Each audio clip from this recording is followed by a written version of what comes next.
Shalom semuanya, puji Tuhan. Selamat tahun baru 2026.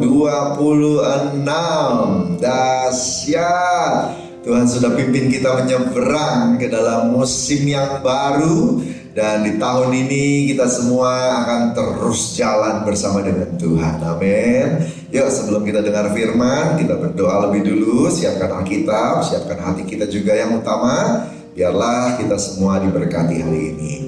Tuhan yang baik, terima kasih, kami bersyukur kalau kami semua boleh ada di hari ini. Tuhan, terima kasih. Bimbing kami terus ya Tuhan dalam perjalanan di tahun yang baru, musim yang baru, musim 2026 ini. Lengkapi kami dengan semua firman rema, tuntunan, wahyu yang bisa kami terima pada hari ini. Berbicaralah, kami siap mendengar, urapi hamba juga yang menyampaikan dalam nama Tuhan Yesus. Amin, amin, amin, amin. Puji Tuhan. Saudara dikasih Tuhan, kita semua dibimbing sama Tuhan sampai dengan hari ini, hari sukacita. Kita bisa mendengar firman sama-sama, beribadah bersama-sama pertama kali untuk di tahun 2026. Tuhan Yesus baik, Tuhan Yesus dahsyat. Amin.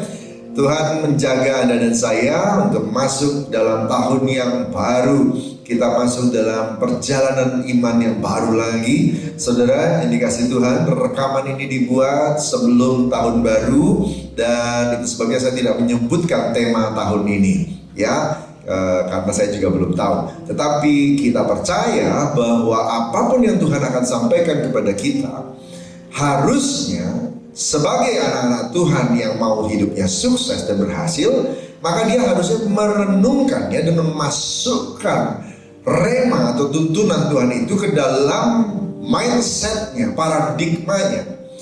Alkitab mencatat bahwa Daud menulis, Daud salah satu raja paling berhasil, salah satu raja berhasil saudara dalam Alkitab, ya. Dan bahkan standar rohani Daud dijadikan standar rohani untuk raja-raja berikutnya. Di mata Tuhan, Daud tak tergantikan. Daud itu luar biasa, saudara kasih Tuhan. Nah, kita belajar dari Daud, orang yang hebat ini, gimana caranya dia bisa berhasil, dia bisa sukses. Yuk kita lihat saudara, dari Mazmur 1 ayat 2 dan 3, panjang, jadi saya ambil cuma 2 ayat saja. Ayat 2 dan 3 Mazmur 1, saudara dikasih Tuhan, bagaimana dia membuka tulisannya tentang di Mazmur itu dengan sebuah tulisan yang menjadi pemahaman, yang menjadi dasar pemahaman buat keberhasilan. Kalau kita mau berhasil, berapa banyak di tempat ini mau berhasil? Saudara dikasih Tuhan, semua mau berhasil, amin. Ya, tahun ini kita punya pengharapan yang baru, melihat keberhasilan, amin. Saudara kasih Tuhan, kita baca sama-sama dari Mazmur 1 ayat 2 dan 3. Tetapi yang kesukaannya ialah Taurat Tuhan, dan yang merenungkan Taurat itu siang dan malam. Ia seperti pohon yang ditanam di tepi aliran air, yang menghasilkan buahnya pada musimnya, dan yang tidak layu daunnya. Apa saja yang diperbuatnya berhasil. Kata berhasil di sini memang diletakkan di bagian kalimat bagian akhir, saudara kasih Tuhan. Tetapi sebenarnya merupakan kesimpulan dari beberapa poin keberhasilan yang digambarkan oleh Daud dengan baik. Dia mengumpamakan hidup orang percaya itu seperti pohon. Nah, untuk berhasil, maka kunci keberhasilan adalah ditanam di tepi aliran air. Berhasilnya saudara memiliki hubungan dengan Tuhan seperti pohon yang memiliki hubungan dengan air, itu merupakan keberhasilan.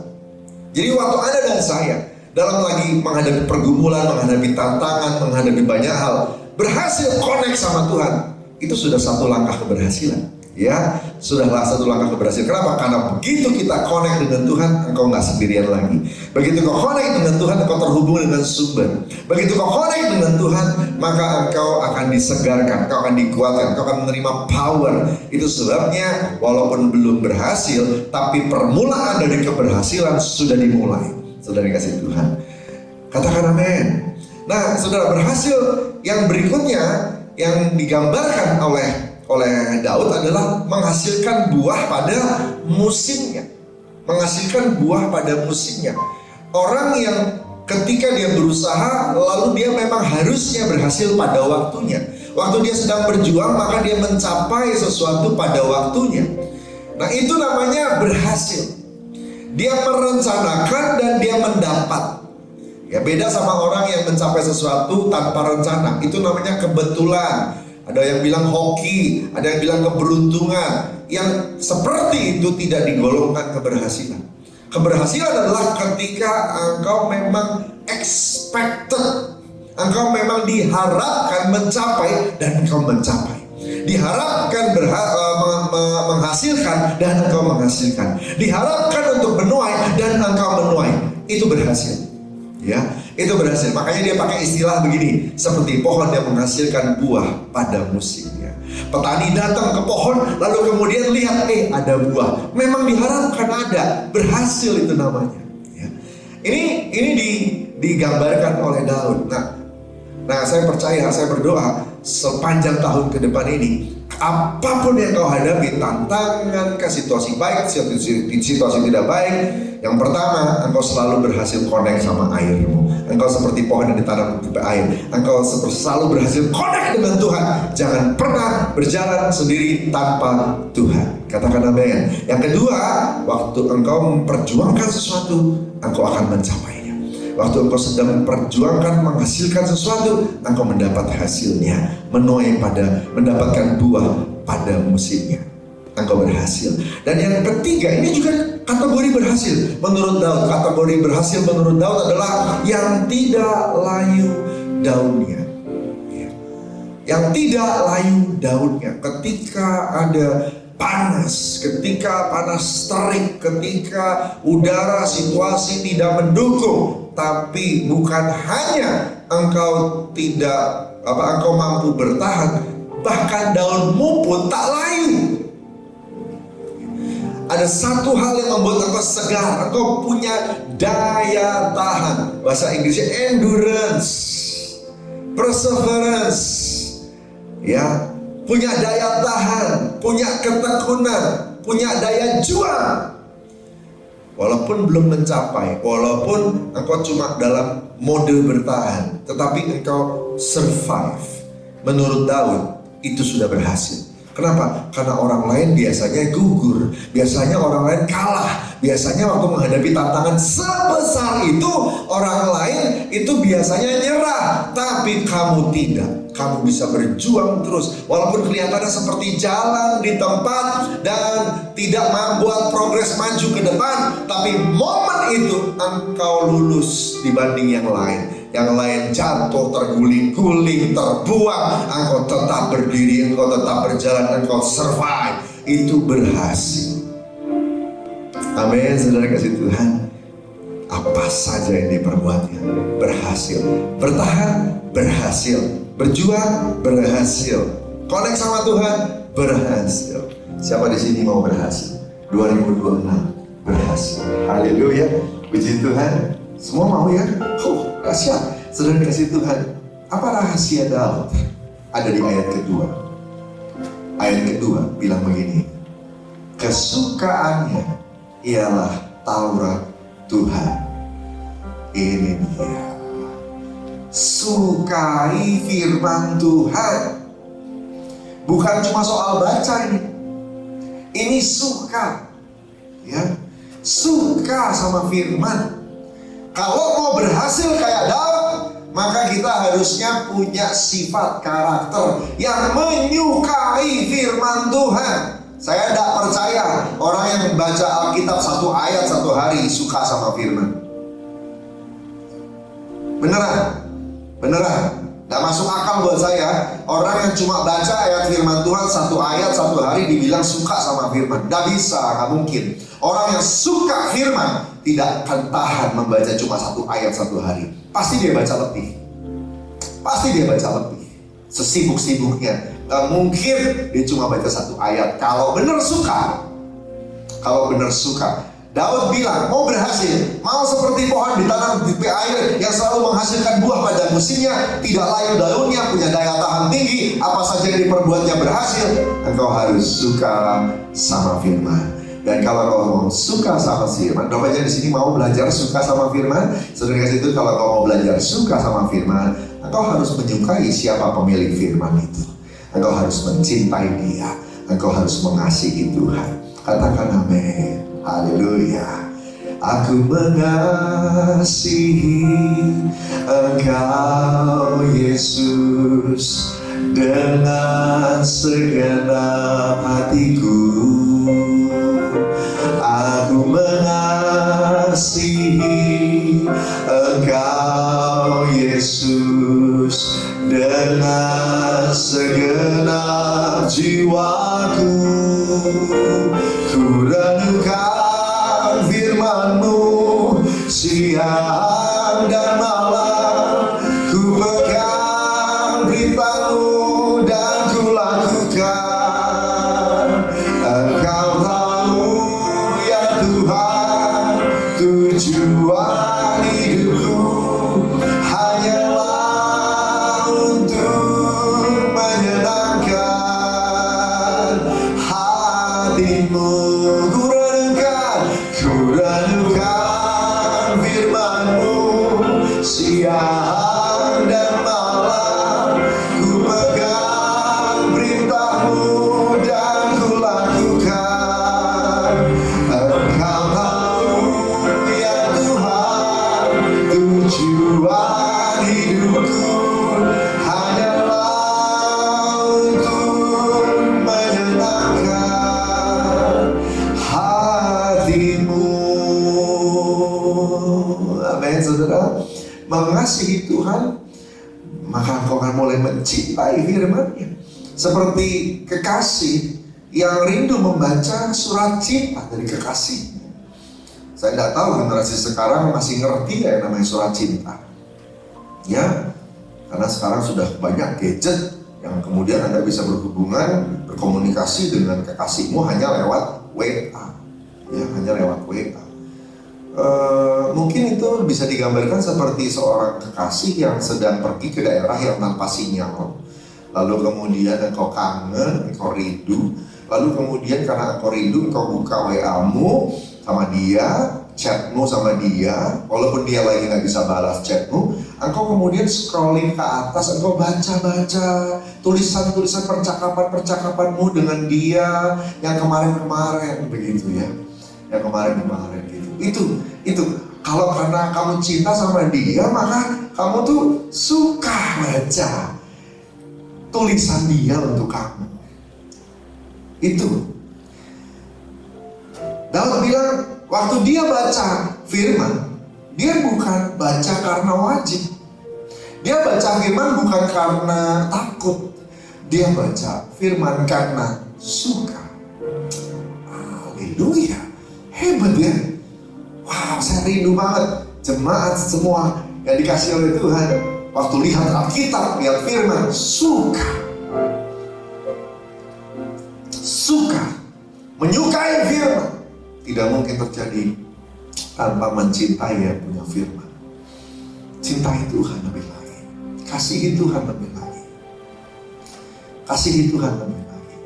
Kalau kau mengasihi Tuhan, engkau pasti berhasil hidupnya, ya. Karena firman Tuhan berkata, apa yang belum pernah didengar oleh telinga, belum pernah dilihat oleh mata, belum pernah timbul dalam hati manusia, diberikan Tuhan kepada mereka yang mengasihi Tuhan. Kalau kau mengasihi Tuhan, bahkan belum doa, belum minta, Tuhan udah kasih. Kau udah dapat, saudara. Saudara kasih Tuhan, tapi mengasihi Tuhan dulu, ya, mengasihi Tuhan. Nah, Roma 8 ayat 28-29 bilang, ya, Allah memakai segala sesuatu untuk mendatangkan kebaikan bagi mereka yang mengasihi Tuhan, yaitu mereka yang terpanggil dalam rencana Allah. Jadi definisi orang mengasihi Tuhan adalah orang yang mau membiarkan dirinya dipanggil atau masuk dalam panggilan Tuhan. Ada banyak panggilan Tuhan. Ya, yang panggilan yang paling jelas yang bilang di ayat selanjutnya, di ayat 29 adalah, yaitu orang yang dipanggil itu dipilih. Dan orang yang dipilih itu ditetapkan untuk jadi serupa dengan gambaran anaknya, supaya anaknya Yesus Kristus menjadi yang sulung di antara banyak saudara. Waktu engkau mau menjadi seperti Kristus, biarpun diproses. Mau menjadi seperti Yesus, biarpun bayar harga. Mau menjadi seperti Yesus, biarpun susah. Mau menjadi seperti Yesus, biarpun repot. Itu tanda engkau mengasihi Tuhan. Dan di Yohanes 14 dibilang, orang yang mengasihi aku, dia akan melakukan perintahku. Mengasihi Tuhan, maka engkau akan menyukai firman Tuhan. Amin. Biarlah tahun ini kita penuhi dengan cinta akan Tuhan, sehingga engkau juga akan mulai cinta sama firman. Karena cintakan firman itu akan membawamu pada keberhasilan. Amin. Yang kedua, saudara dikasih Tuhan, apa yang Daud lakukan waktu dia mau berhasil? Dia bilang begini, renungkan firman itu siang dan malam. Ini yang kedua. Renungkan siang dan malam. Kebanyakan cuma dibaca, dihafalin, habis itu dilupakan. Kita mulai sibuk sama kegiatan hari itu, kita mulai sibuk sama kegiatan minggu itu. Firman yang Tuhan sampaikan di hari Minggu, firman yang Tuhan sampaikan di pagi hari, lupa. Saya juga kadang-kadang gak selalu ingat sih. Saya juga bukan orang yang sempurna. Tapi kita harus berusaha supaya ingat, saudara dikasih Tuhan. Gimana caranya? Mungkin dengan mulai menghafalkannya, atau yang kedua, saudara, mungkin dengan mulai mengucapkannya berulang-ulang, atau ambil waktu di dalam jeda-jeda satu hari itu untuk repeat lagi, membaca lagi apa yang tadi pagi Anda sudah dapat. Siang hari, pas lagi makan siang, pas selesai atau sebelum makan siang, baca lagi ayat yang engkau sudah baca tadi pagi. Gitu ya, khususnya yang sudah jadi rema. Tidak usah baca semuanya, baca yang sudah digarisbawahi, yang memang dapat ya dari Tuhan. Ulangi lagi, sore ulangi lagi, renungkan lagi. Renungkan itu siang dan malam. Ya, siang dan malam. Secara neurologi, secara psikologi sudah berhasil dijelaskan oleh ilmu pengetahuan. Waktu engkau merenungkan sesuatu siang dan malam, entah itu baik atau tidak baik, maka di dalam otak itu akan mulai merambat akar yang menjadi record, menjadi rekaman dari apa yang kau renungkan. Nah, kalau yang kau renungkan itu firman Tuhan, maka yang akar itu adalah record dari rekaman dari firman. Firman itu tinggal di dalam. Jadi ayat yang tadinya dibaca di gadget atau dibaca di Alkitab pindah ke kepala kita lewat bentuk rekaman yang seperti akar di otak. Ternyata benar ayat yang berkata bahwa firman itu bisa menjadi daging. Benar. Caranya gimana? Renungkan siang dan malam.